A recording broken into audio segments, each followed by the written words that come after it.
everyone, welcome back to my channel. This is Heidi from My Reading Life, and I'm here today to film a tag video. Yay, a tag video. And this is one that I was just tagged in a couple of days ago, so I'm like getting on board and on top of it early. So good for me. So this is the Good Books with Bad Endings tag that was originally discussed on Eric at Lonesome Reader's channel. He discussed good books with bad endings, and then Shawn over at Shawn the Book Maniac turned it into a tag, and Shawn tagged me to do it. So I thought I would. I had some thoughts even while watching Shawn's video, and I made a few notes, and I've had a few more chances to think about it and made myself a few more notes, so I figured why not strike while the iron is hot and get this tag done. So I have 4 different categories of types of endings that I have issues with. Now we're supposed to be talking about books that were otherwise good, but then the ending, everything just falls apart. And I do find that in my reading that an ending can really impact my overall feeling about a book. I can love a book and then hate the ending, or I can really not care about a book or feel kind of meh about a book, and then a really good ending can make me rate the book higher than I might have thought otherwise.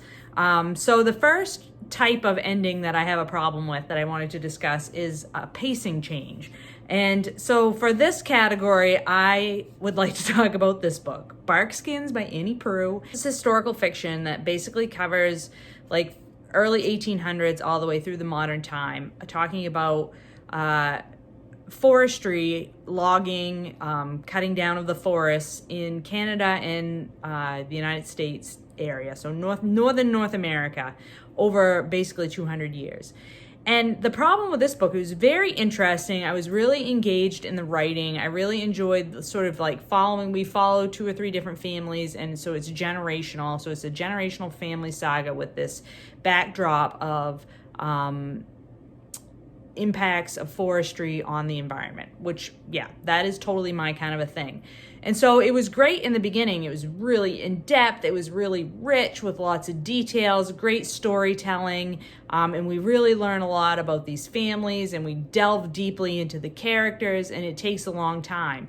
And then at the end, when you get into more modern time, the narrative just sped up. And for, like, I didn't think any good reason. If you were willing to write a book this long, like, why rush the ending? And so the generations at the end, the more modern generations, we barely got to know anything about them at all. And I felt like that really ruined the storyline for me. It really negatively impacted my view of the overall work, to have the pacing just sort of get sped up, and like you were listening to it on like 2.5 times speed without really wanting to, and not having that real depth of characterization and storytelling that had been at the beginning of the book. So pacing can really cause a problem in books.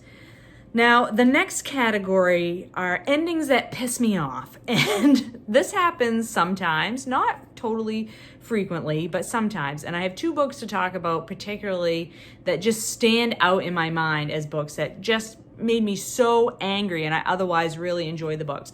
The first book is a book, I don't have it to hand, I'll put a picture of it up here, is The Interestings by Meg Wolitzer. I borrowed this book from the library years ago. I don't even remember why.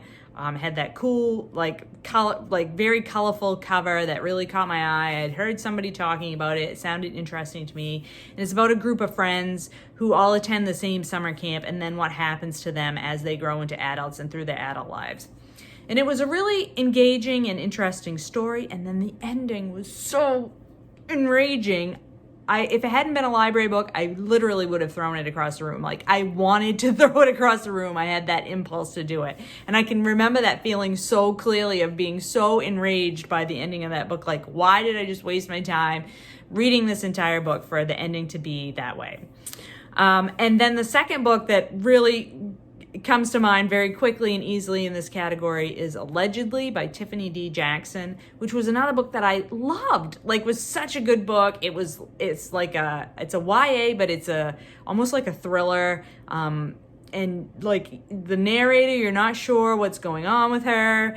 And so you're like kind of questioning the whole time. And then the ending, really enraging ending. Again, very it didn't ruin the book for me in the way that it did with the interestings. I still really loved the book, allegedly, but the ending made me so mad. And I don't want to talk about either one of those books any more in depth because I don't want to give away anything. Okay, now the third category is books with overly sentimental endings. Now, you guys know I love romance novels. I am all on board if I know that we're going to have a happy ending and I'm ready for that. Like that kind of a sentimental ending, I've bought into because I know what I'm going to get, right? Like I know how romance novels are going to end and I am on board with it and I am ready for it. Sentimental endings to me, when I say overly sentimental endings, I mean endings where something bad happens at the end simply to manipulate the reader into feeling bad or crying or whatever. I hate that. I hate it. I hate it. I hate it.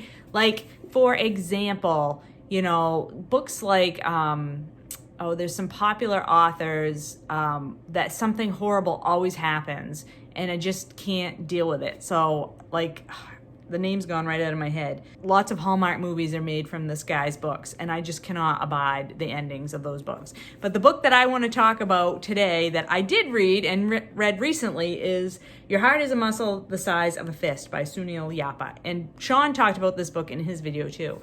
And I had a different reaction than he did to the book. He thought that the book was... the author was trying to tie everything up into a hopeful or a happy ending.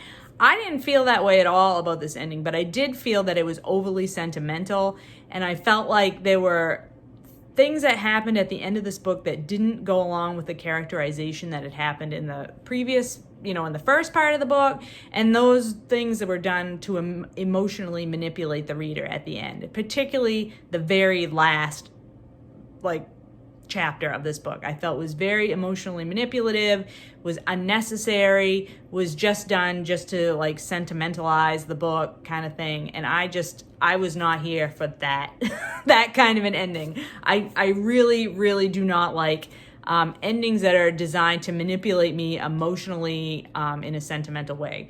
So this book, just the ending just did not work. And now the last category are endings that are too dragged out. Like you have literally 3 and 4 and 5 endings. Like the book could have ended 4 chapters ago, but the author keeps going and adding more endings and adding more endings. And for this, I have a book that's an absolute top 10 favorite book for me of all times, but I do think the ending is too dragged out. And that is The Return of the King by J.R.R. Tolkien. The Lord of the Rings series is one of my top 10 favorite books of all time. I consider it one book because I think the 3 of them need to be read together and you don't get the full picture unless you read all 3. I credit this series with is one of the books that has changed me as a reader when I first read it. And I've read this whole series many multiples of times over my lifetime. But I do have a problem with the ending of this book. The way that this ends, it ends, like I said before, at least 4 times. Tolkien just kept dragging that baby out and dragging it out and dragging it out. And while I'm all for finding out what happens to characters later on, years down the road or whatever, this ending doesn't do that. It's not years down the road, but it is some period of time down the road from basically the climax of the main action. It just does not work for me. So I do want to talk about spoilers here. I think that's fair. Lord of the Rings series has been around for a long time. So I am going to talk about an ending part of this book right now. I'm going to hold my hand up so you know I'm talking about spoilers. So wait until you see my hand go back down to come back to the video if you don't want to be spoiled for The Lord of the Rings. So everything after the ring goes into the fire with Frodo and Samwise is unnecessary. I was all right with finding out what happens with the rest of the gang that's been trying to destroy the ring this whole time for 3 books. And so once we found out what happened to all of them, we could have ended this book. All of the rest of this stuff, the Scouring of the Shire and the Great King, when Frodo and Bilbo go off to meet the elves and sail across the sea or whatever they're doing there at the end, going to heaven, I guess. I don't know.